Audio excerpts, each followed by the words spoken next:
Menghindari terjadinya perbedaan pendapat dan persaingan tidak sehat, pemerintah Kabupaten Badung diharapkan melakukan penertiban dan pengawasan terhadap pengelolaan taksi yang dikelola desa, pekraman maupun perseorangan.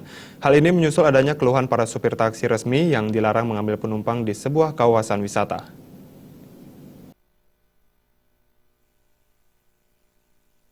Pemerintah Kabupaten Badung diharapkan mengatur usaha transportasi yang dimiliki oleh sejumlah desa pekraman di Kabupaten Badung. Hal ini perlu dilakukan untuk menghindari adanya gesekan antara sopir taksi dengan desa adat di sebuah kawasan yang melarang taksi luar mengambil penumpang di daerah tersebut. Anggota Komisi 2 DPRD Badung, Gede Suraharja mengatakan, pengaturan ini perlu dan didukung oleh payung hukum sehingga ada landasan dalam bertindak.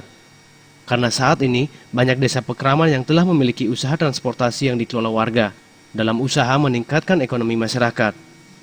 Usaha ini perlu dikuatkan dengan izin usaha sehingga mudah bertindak di saat usaha tersebut tersangkut kasus hukum. Kita juga harus memikirkan kearifan lokal, jadi masyarakat lokal, yang mana dengan persaingan ekonomi yang seperti ini, yang jelas perlu kita perhatikan.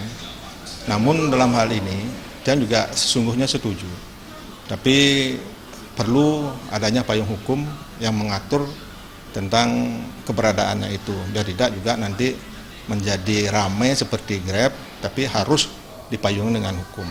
Nah, dengan demikian tentunya keberadaan itu masyarakat, ekonomi masyarakat di desa tentunya juga akan bisa bergerak. Yang mana kita ketahui seperti saya bilang tadi adalah persaingan ekonomi yang sangat ketat sekarang, utamanya di Kabupaten Badung. Memasuki era globalisasi, penciptaan lapangan usaha memang diperlukan. Begitu pula bagi desa pekraman, sehingga nantinya tidak tersingkir.